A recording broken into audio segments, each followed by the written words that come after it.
अ, सूचना आपके लिए ये है कि कल से अ, हमारा जो स्वामी राम तीर्थ मिशन दिल्ली है, उसका जो वार्षिक सम्मेलन है, उसका एक तरह से अनौपचारिक रूप से शुभारंभ हो रहा है।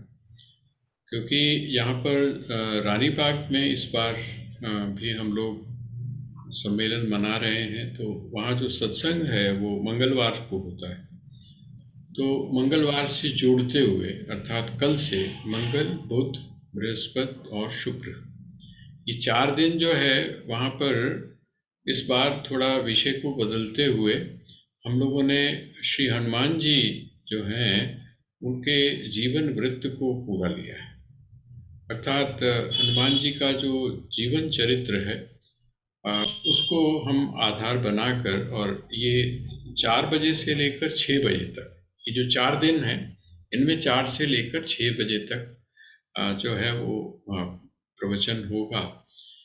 और उसके बाद में फिर शनिवार को पहले मतलब थोड़ा समय जो है वो 3 से 6:30 का रखा है।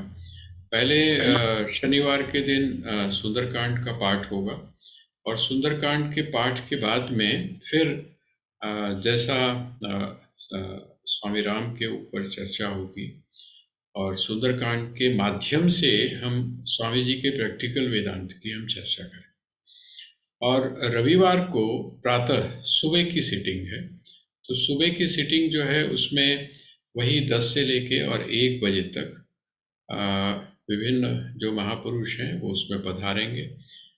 विशेष रूप से स्वामी शिवचरण दास जी महाराज भी पधार रहे हैं, और अमृत बहन जो हैं वो भी आएंगी रविवार को।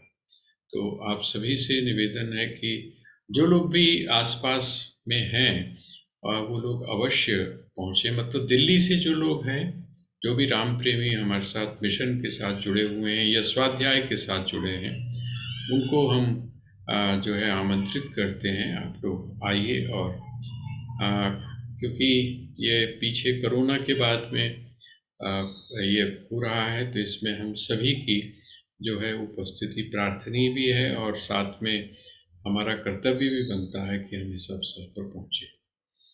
तो एक ये थोड़ी सी सूचना आपको देनी थी। कल से प्रारंभ हो जाएगा।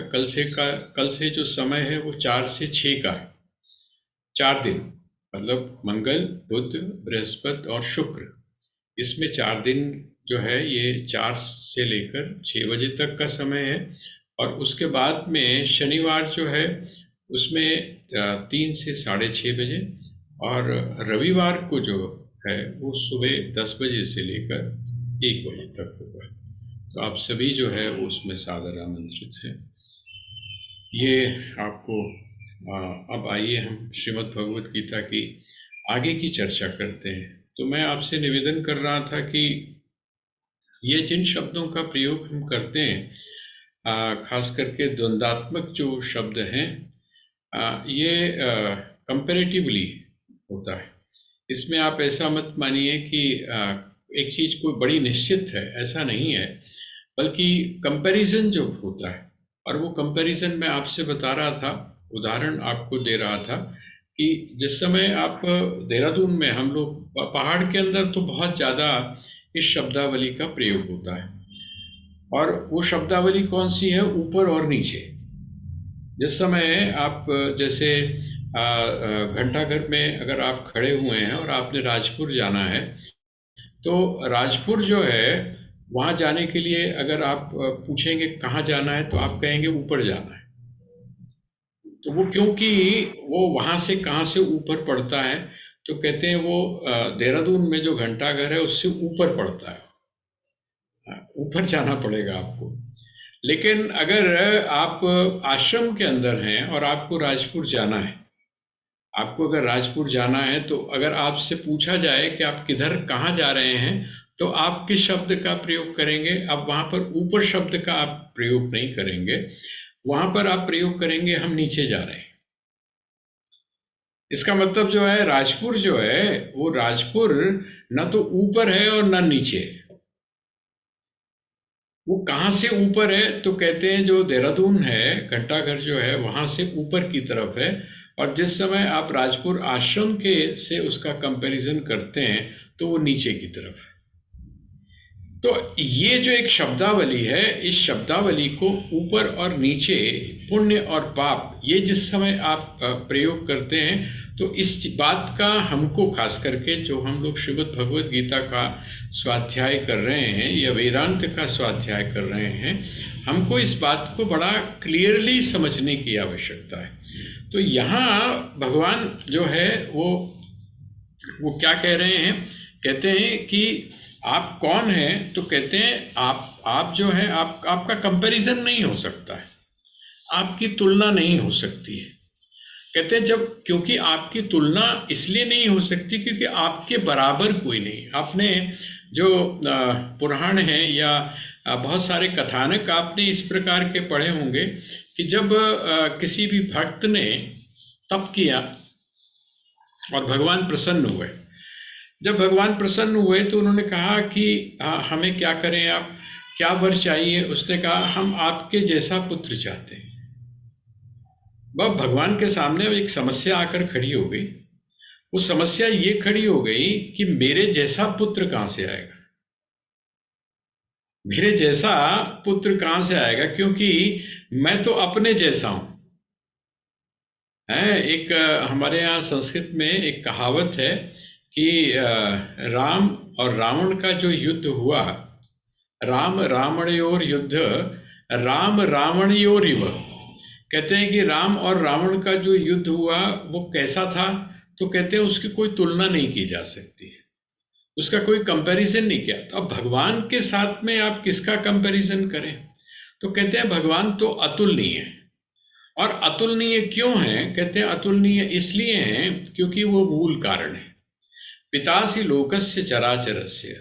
आप ये जो जगत है, इस जगत के क्या है, अर्थात जगत का अर्थ क्या हुआ, ये थोड़ा सा ये भी संकेत है। जगत का अर्थ क्या होता है, तो कहते हैं जगत का अर्थ है जहां पर सारी चीजें कंपैरेटिव है।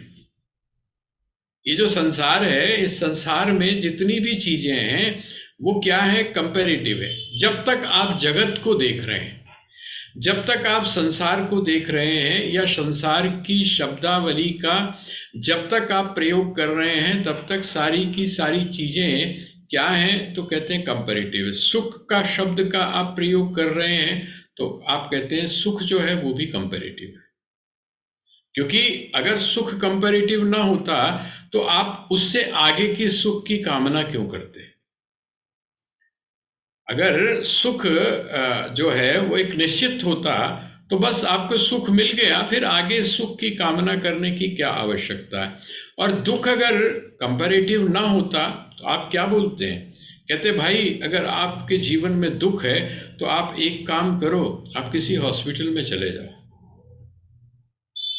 और उस हॉस्पिटल में जाकर जो वहां के जो पेशेंट्स हैं उनको आप देखो, आपको समझ में आएगा कि कितना दुख है इस दुनिया में। आपका दुख जो है वो तो कुछ नहीं है। आपका आपका जो आपकी जो निर्धनता है, निर्धनता जिसको आप निर्धनता बोल रहे हैं, आपका जो सुख है वो आपका सुख तो कुछ नहीं है। आप ध्यान करिए कि कोई व्यक्ति परेशान था कि मेरे जूते नहीं है, मेरे पैरों में चप्पल नहीं है, इस बात को लेके बड़ा दुखी था कि क्या क्या नसीब मिला है कि सारी जिंदगी भर जो है वो नंगी पैर रह रहे हैं, पैरों में चप्पल तक नहीं है। लेकिन कहते हैं कि जिस समय उसकी एक जगह पर नजर पड़ी तो वो देखकर हैरान हो गया। क्या हैरान हुआ, उसने कहा, उसी समय उसके मन से कृतज्ञता का भाव पैदा हुआ कि हे परमात्मा, कोई बात नहीं, मेरे पैर के लिए चप्पल नहीं है ये बात तो समझ में आती है, लेकिन कम से कम मेरे पैर तो हैं, मेरे पैर तो हैं, क्योंकि मैं सामने देख रहा हूं कि उस के पैर ही नहीं। अभी मैं आपको बताता हूं, अभी पीछे जब हम लोग देहरादून गए थे तो वहां एक हमने वहां बंदर बहुत थे, एक बंदर देखा, उस एक बंदर का एक बाजू ही नहीं था पूरा, मतलब कंधे के ऊपर से उसका बाजू जो था वो कटा हुआ था। जब उसको हमने देखा तो मैं और मेरे मित्र थे, हम वहां बैठे हुए, हम लोग कह रहे थे, मैंने कहा देखो ये जो है तीन होने के बावजूद, एक बाजू नहीं है, एक बाजू ऊपर है, दो पैर है, उसके बावजूद ये अपने किसी भी काम के प्रति ऐसा नहीं कि कहीं कमजोर पड़ता हो, पेड़ पर चढ़ना है, छलांग मारनी है, जो भी कुछ करना है उसके प्रति कहीं पर भी ये किसी के सामने याचना नहीं करता है। मैंने कहा अगर मनुष्य होता तो क्या करता है? मतलब हम और आप अगर होते तो हम और आप क्या करते? मनुष्य को आपने देखा होगा, अगर एक हाथ नहीं है तो वो चौराहे के ऊपर खड़ा होके क्या कर रहा है? वो जो कटा हुआ बाजू है वो दिखाकर मांग रहा है। तो जब आप कंपैरिजन को समझ जाते हैं, जब आप हम इस बात को समझ जाते हैं कि ये जो संसार है, संसार का मतलब ही कंपैरिजन है। जब तक हमारी दृष्टि सांसारिक बनी हुई है, भौतिक बनी हुई है, तब तक उसमें कंपैरिजन नहीं जा सकता है। कंपैरिजन उसमें रहेगा ही रहेगा। इसका मतलब क्या है? जिस दिन आपकी विराट दृष्टि हो गई, जो विश्व रूप जिसको कह रहे हैं या विराट रूप जिसको बोल रहे हैं, जिस दिन आपकी दृष्टि विराट हो जाती है, असीम हो जाती है, कहते उस दिन परिवर्तन हो जाता है। क्यों? क्योंकि जैसे ही आपकी दृष्टि विराट होती है, वैसे ही आप स्वयं भी विराट हो जाते हैं। एक हमारे यहाँ वेदांत में एक बड़ा अजीब सा सिद्धांत है, कभी आप लोगों को मौका मिले तो आप पढ़िएगा उसको। विचार सागर एक ग्रंथ है, स्वामी जी ने भी, बड़े महाराज जी ने भी उस पर काफी विस्तार से काम किया हुआ है। मतलब अपना जो स्वामी राम तीर्थ मिशन है, वहाँ से स्वामी राम तीर्थ मिशन प्रकाशन की वो पुस्तक है। उसमें दो वाद हैं। वाद का मतलब दो पक्ष हैं, दो तरह की विचारधाराएं हैं। एक है दृष्टि सृष्टिवाद, एक है सृष्टि दृष्टिवाद।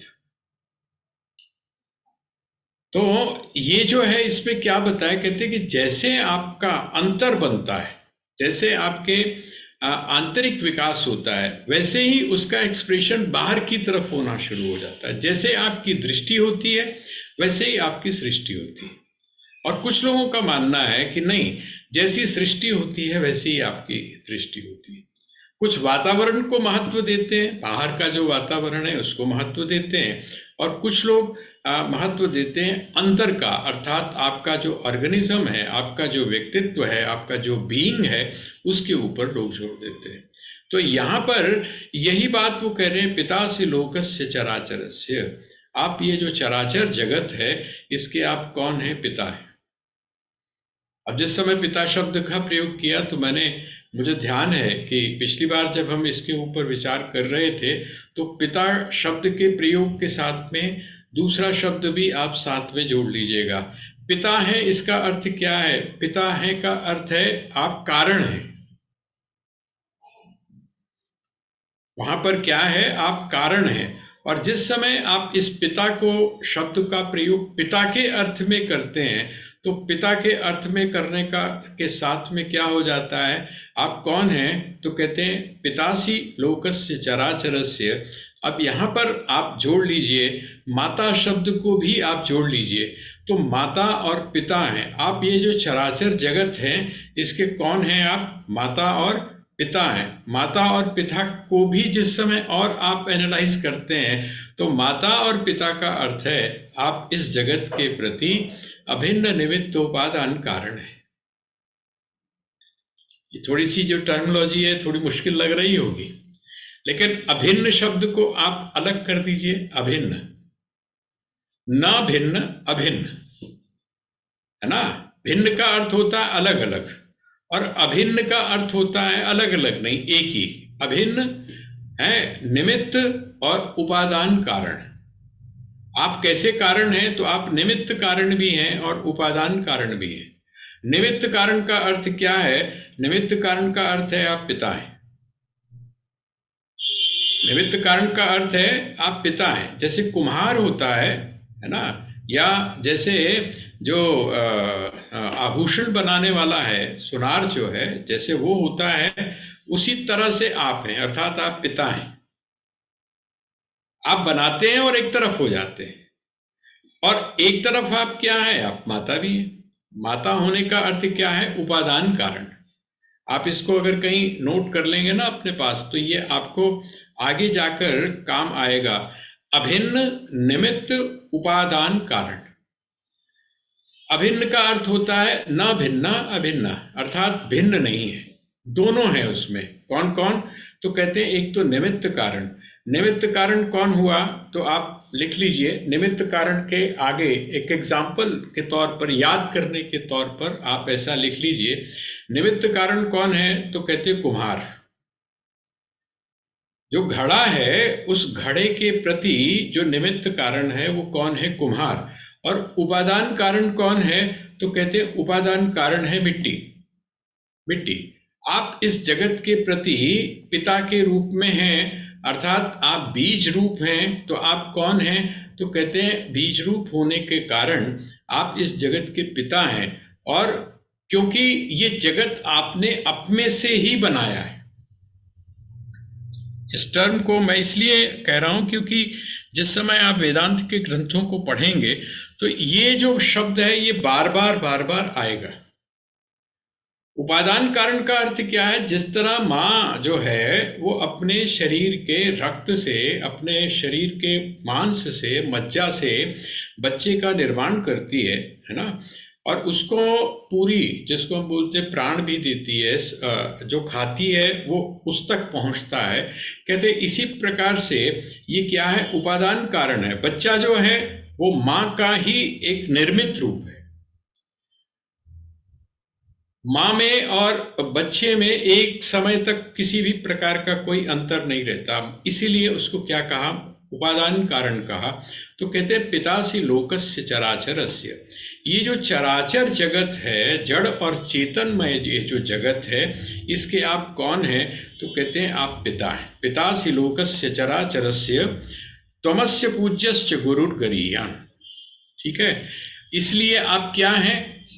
सबसे बड़ा जो है वो गुरु किसको माना गया? आपने श्रीमद् भागवत में एक कथा सुनी होगी, और वो बड़ी विलक्षण कथा है।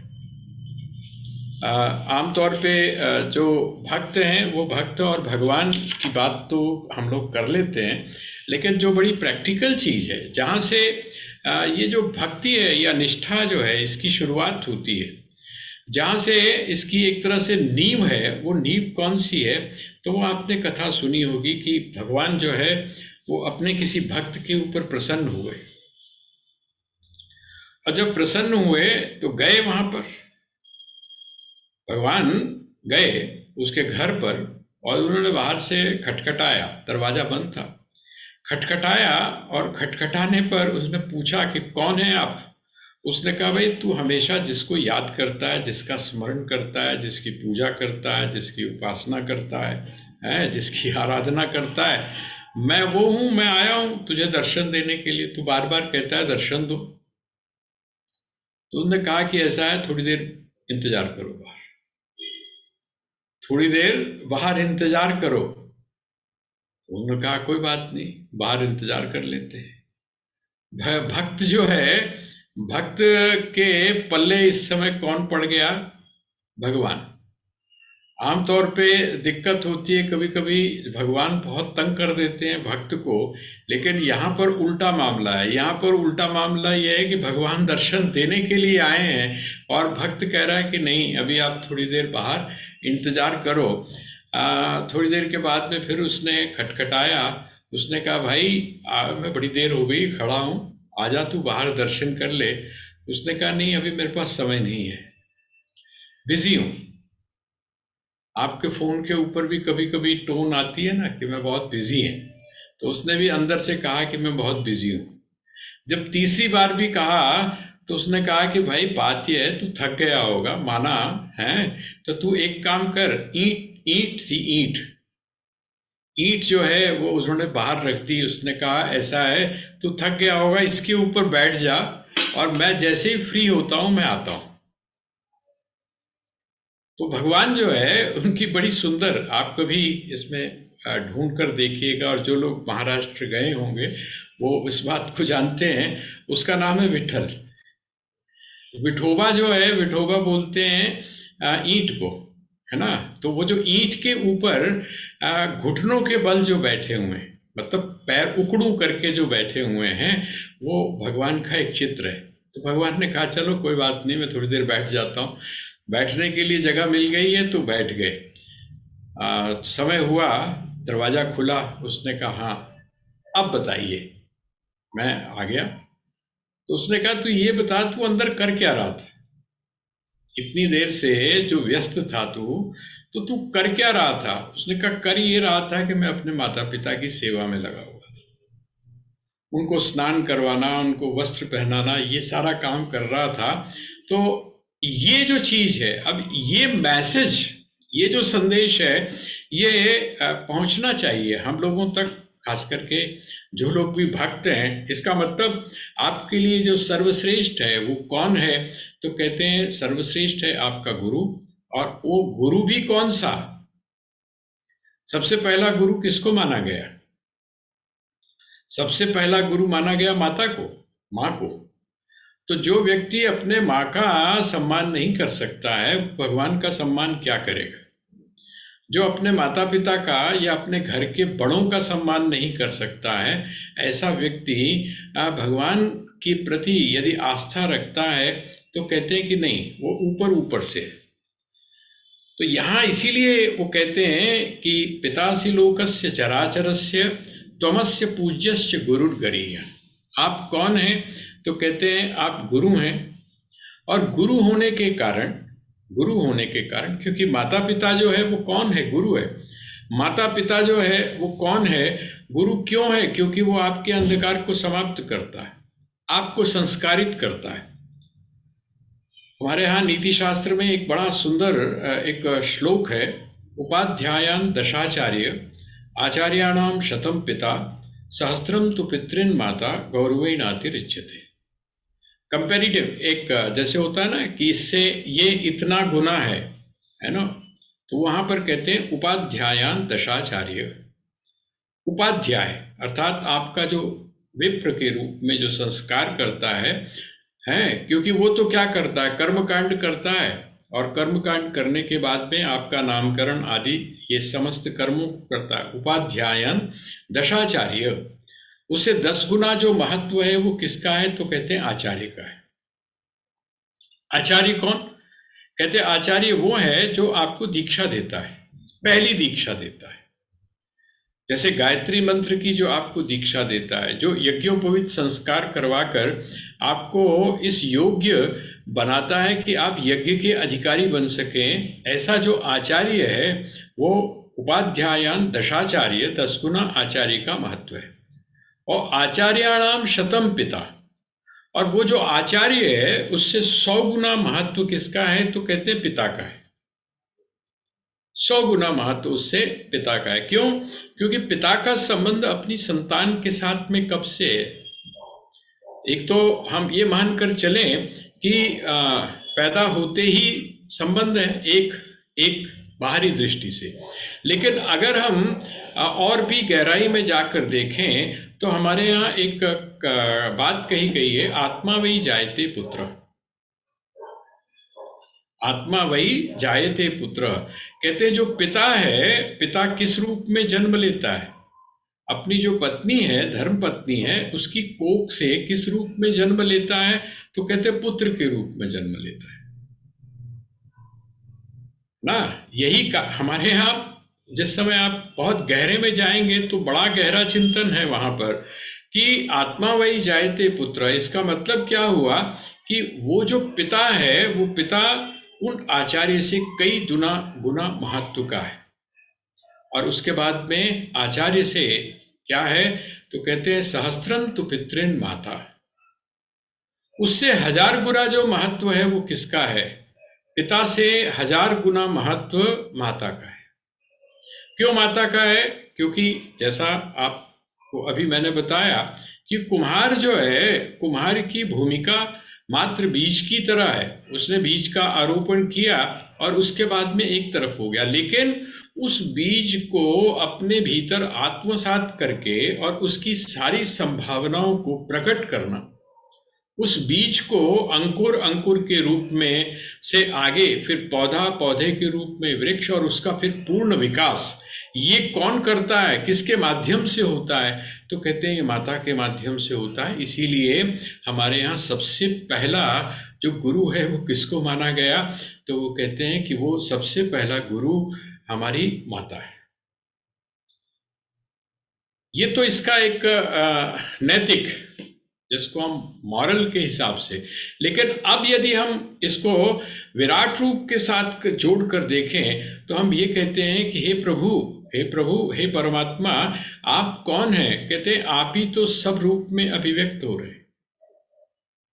जिस समय आप विराट के रूप के में देखेंगे तो आप ही तो सब रूप में हैं, अर्थात आप ही सौम्य भी हैं, आप ही रौद्र भी हैं, आप ही क्रोध भी हैं, आप ही शांति भी हैं, सब कुछ तो आपका ही रूप है।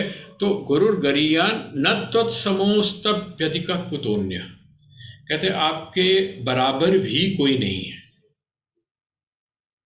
आपके बराबर भी कोई नहीं है। इसका मतलब आपके बराबर भी कोई खड़ा नहीं होता है। हम किसकी तुलना आपके साथ करें, है ना? जब आप अतुलनीय हैं तो आपसे श्रेष्ठ कौन हो सकता है भाई? जब आपके बराबर कोई दूसरा है ही नहीं तो आपसे श्रेष्ठता की बात तो बनती ही नहीं है। अर्थात आपसे श्रेष्ठ कौन हो सकता है? इनडायरेक्टली यहां पर अर्जुन ये कह रहा है कि हे भगवान, आप क्या हैं? कहते हैं आप सर्वश्रेष्ठ हैं, सर्वश्रेष्ठ। वो जो 3 हमारे यहाँ डिग्रीज है ना, अच्छा है, उससे अच्छा, फिर सबसे अच्छा। तो कहते हैं जब सबसे अच्छा जो है सर्वश्रेष्ठ है, सबसे श्रेष्ठ कौन है? तो कहते हैं आप हैं लोकत्रयेभ्य प्रतिम प्रभाव। और कहते हैं कि तीनों लोकों में, क्योंकि आप क्या है? अप्रमेय हैं। आपका जो प्रभाव है, आपका जो प्रभाव है वो अप्रमेय है। ये जो हम लोग मंगलाचरण करते हैं ना, मंगलाचरण जो हम करते हैं, इस मंगलाचरण में क्या है? सच्चिदानंद रूपाय, ये तो परमात्मा का जो वो है, जिसको हम प्रकृति बोलते हैं, ये उनका स्वरूप है ना? और उनका महात्म्य क्या है? तो कहते हैं उनका महात्म्य अगला है, आगे का जो है वो सारा उनका महात्म्य है। क्या कहते हैं कि आप इस जगत की उत्पत्ति करने वाले हैं, आप इसकी स्थिति करने वाले हैं, और उसके बाद में आप इसका लय करने वाले हैं। सच्चिदानंद रूपाय विश्वोत्पत्त्यादि हेतु, ये आपका महात्म्य है, ये आपका महात्म्य है। महात्म्य क्या है कि आप कहते हैं आपका जो महात्म्य है वो अप्रतिम है। अप्रतिम का अर्थ उसकी किसी भी प्रकार से कंपैरिजन नहीं की जा सकती। अप्रतिम प्रभाव, आपका जो प्रभाव है तीनों लोकों में, उसके बराबर और कोई नहीं है ना? आगे कहते हैं तस्मात् प्रणम्य प्रणिधाय कायम, कहते इसलिए, तस्मात् मैंने इसलिए ये जो मैंने पहले वर्णन किया है, ये जो मैंने पहली बात कही है, कौन सी? अप्रतिमा, आप अप्रतिम हैं। अब आप ऐसे समझ लीजिए, एक शब्द है ना, आपने सुना होगा, उसको बोलते हैं प्रतिमा। प्रतिमा, प्रतिमा का अर्थ क्या है? एक मूर्त रूप। प्रतिमा किसको बोलते हैं? भगवान की ये प्रतिमा है, भगवान की ये मूर्ति है ना? तो कहते हैं क्योंकि जो अमूर्त है उसका तो आप कंपैरिजन कर नहीं पाएंगे। आप कंपैरिजन किसका करेंगे भाई? दो जो साकार चीजें हैं उन्हीं का आप कंपैरिजन करेंगे, उसी की आप तुलना करेंगे। तो कहते हैं तस्मात् प्रणम्य, ये जो हमने ऊपर कही, कहते हैं कि मैं आपका जो गुणानुवाद है या आपका जो महात्म्य है, इस उसका मैं बखान नहीं कर सकता हूं, इसलिए तस्मात् प्रणम्य प्रणिधाय कायम, मैं क्या करता हूं? तस्मात् प्रणम्य, मैं आपको प्रणाम करता हूं। देखिए यहां पर जो प्रणाम है वो औपचारिकता नहीं, हम लोग जो प्रणाम करते हैं, हम लोग प्रणाम औपचारिकता के लिए करते हैं। हमको बताया गया है कि जो बड़े हैं उनको प्रणाम करना चाहिए। आप उनको बड़ा मानते हैं या नहीं मानते हैं, ये एक अलग बात है, लेकिन हमारा जो प्रणाम करना है, हमारा जो नमन है, हमारा जो झुकना है, ये एक औपचारिकता है। लेकिन यहाँ पर अब औपचारिकता नहीं है। यहाँ पर तो वो उसका उनका जो प्रभाव है, उस प्रभाव को देखकर उसके मन में क्या आ रहा है, उसके मन में जो है सहज रूप से प्रणम्य उसका जो प्रणमन है, और प्रणिधाय कायम उसका जो शरीर है वो क्या हुआ है, जिसको हम बोलते हैं ना गिर जाना। आपका मन गिर जाए, आपका मन गिर जाए, आपका अहंकार गिर जाए। और जब मन और अहंकार गिरता है तो क्या होता है, कहते तब आपका शरीर भी गिर जाता है। ध्यान करिए, जिस समय आप पहले श्लोक, पहला जो अध्याय है उसमें आपने क्या देखा, जब अर्जुन अंदर से टूट गया, मोह के कारण, ममता के कारण अंदर से जब टूट गया, तो जब अंदर से जो उसकी टूटन थी वो किस रूप में प्रकट हुई बाहर। बाहर जैसे बोलते हैं ना आप, अब आपने, आपको तो पता नहीं है कि क्या वजह है, लेकिन आप किसी को भी देख कर क्या बोलते हैं, कहते हैं आज क्या बात है, आज बड़े उदास लग रहे हो, है ना कोई कारण तो होगा। आपने बाहर से उदासी देखी उसकी, आपने उसकी बॉडी लैंग्वेज देखी, अब आज उसके शरीर में किसी भी तरह की जान नहीं है, ऐसा लग रहा है बिल्कुल बेजान सा हो। तो आपको क्या लगता है, इसका मतलब अंदर कुछ ऐसा घटित हुआ है जिसने इसके प्राणों को समेट लिया है। जब अंदर होता है, हम लोग बाहर की तरफ सोचते हैं, लेकिन जिस समय आप आध्यात्मिक साधना में गुजरते हैं, वो आध्यात्मिक साधना इस रूप में भी, अर्थात उपासना के रूप में भी यदि आप देखते हैं तो क्या है, कहते हैं वो अंतर जो घटित होता है, अंतर में जो घटित होता है, वो कहते हैं स्वामी राम को किसी ने चलते हुए नहीं देखा। चलते हुए का मतलब आराम से ना, ऐसा लगता था जैसे हिरन जो है, हिरन जो है जैसे भागता है, उनके चेहरे के ऊपर हमेशा जो रहने वाली मुस्कान है, वो मुस्कान संकेत करती थी कि कुछ अंतर घटित हुआ है, कुछ अंदर ऐसा हुआ है जो सामान्य रूप से लोगों के जीवन में घटित नहीं होता है। वो जो मस्ती है उनकी आंखों की, और वो जो उनका चलना है, वो जो उनका उठना है, वो जो उनका बैठना है, जिसको आप कहाँ पर पढ़ चुके हैं पहले, दूसरे अध्याय के जो अंतिम श्लोक थे जहां पर स्थित प्रज्ञ की बात की गई थी, वहां पर आपने सुना कैसे उठता है, कैसे बैठता है, कैसे बात करता है, कैसे आचरण करता है। ये क्या है, वो जो अंतर में जो घटा है, उस अंतर में घटे हुए का, तो जब व्यक्ति गिर जाता है, जब व्यक्ति गिर जाता, दूसरे व्यक्ति के प्रभाव को देखकर, आप कभी ये जो भगवान का ये वाला एक जो रूप है, इसको आप कभी जरा देखिएगा। कहाँ पर, जिस समय आप शांति दूत बनकर भगवान गए हैं, और शांति दूत बनकर जब वहां पर गए हैं, तो वो जो शत्रु पक्ष था, जो भगवान को पसंद नहीं करता था, जिसको हम बोल सकते हैं कि कौरवों के दरबार में कौन, सारे लोग तो भगवान को नहीं समझ पा रहे थे ना, कोई जान ही नहीं पा रहा था, कुछ लोग थे। जैसे उसमें सबसे अगर हम उत्कृष्टतम बोले जो भगवान को समझ रहे थे, तो वो कौन थे, एक तो भीष्म पितामह और दूसरे विदुर, महात्मा विदुर। इनको पता था कि ये जो आए हुए हैं, जो यदुवंशी जिसको यादव बोलते हैं, ये वास्तव में कौन है, इन दोनों ने अच्छी तरह से समझा था। लेकिन जिस समय भगवान ने वहां पर विराट रूप दिखाया, तो क्या हुआ, उठकर सारे खड़े हो गए, और सिर्फ खड़े ही नहीं हो गए, सबने सब झुकने के लिए, क्योंकि ये जो अंदर का जो झुकना है ये बहुत महत्वपूर्ण है। वो कहते तस्मात् प्रणम्य प्रणिधाय कायम प्रसादय त्वाम अहमीश वेद्यम।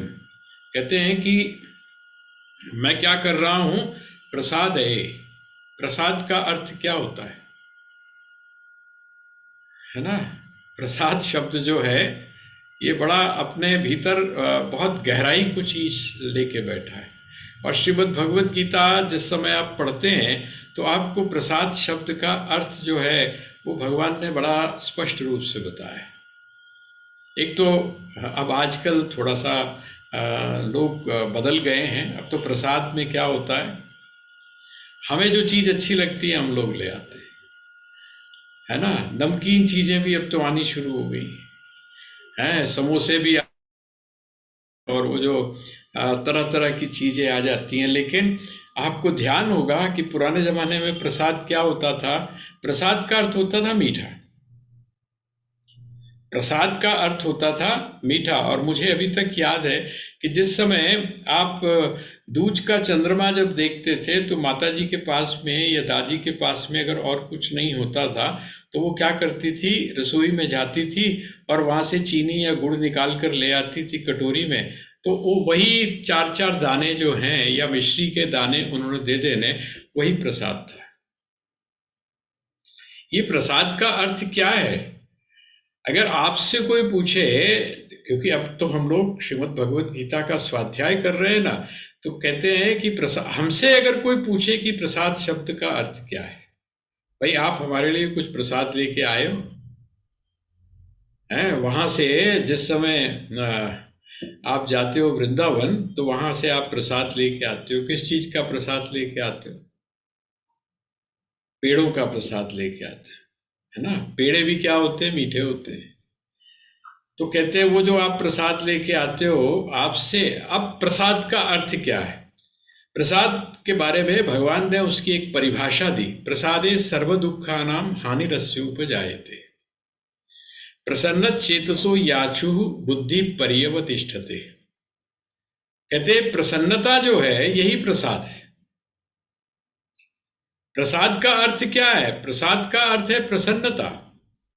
तो कहते मैं आपको क्या कर रहा हूं? कहते मैं आपको प्रसन्न करने की, है ना, मैं आपको प्रसन्न करना चाहता हूं। प्रसन्नता किससे प्राप्त होती है? आपको आपको जब कोई व्यक्ति आपके सामने झुक कर राम राम करता है या नमस्कार करता है ना, तो आप क्या करते हो? आपके भीतर एक बड़ा अजीब सा, और वो जो प्रसन्नता है, देखिए वो जो प्रसन्नता है, उस प्रसन्नता से क्या निकल कर आता है बाहर? भाई जो मिठास है, उस मिठास को जिस समय आप स्पर्श करेंगे तो मिठास से क्या निकल कर आएगा? संतरे को या किसी मीठी चीज को जब आप दबाएंगे तो क्या चीज बाहर निकल के आएगी? रस कौन सा निकलेगा? तो वो मीठा ही तो निकलेगा जो उसके अंदर है। कहते हैं जिस समय आपकी प्रसन्नता के लिए कोई व्यक्ति किसी भी प्रकार का कार्य करता है कि आप प्रसन्न हो, हमारे साथ में क्या है कि हम किसी भी मांग को लेकर किसी भी व्यक्ति को प्रसन्न करते हैं। वो कहते हैं नहीं, बिना किसी मांग के जिस समय आप प्रसन्न करते हैं किसी को तो क्या होता है? भाई आपकी मांग तो पूरी हो जाती है। आपकी मांग तो पूरी हो जाती है। ध्यान है ना आपको वो बचपन में आप भी अपने बहन भाइयों से खेलते होंगे, एक बड़ा अच्छा सा गेम होता था। कौन सा होता था? वो संतरे के जो छिलके हैं ना, संतरे के छिलके हैं, हाँ, वो आप क्या करते थे, उसके जो छिलके होते थे उनके छिलकों को आप बोलते थे जरा आंख खोलना अपनी, और जब उसने आंख खोलना तो उसकी आंख में वो डाल देना। वो क्या है? वो जैसे ही आपने दबाया तो भाई उसके अंदर जो चीज है वही तो निकल कर सामने जाएगी ना। कहते इसी प्रकार से जब आप बहुत प्रसन्न होते हैं तभी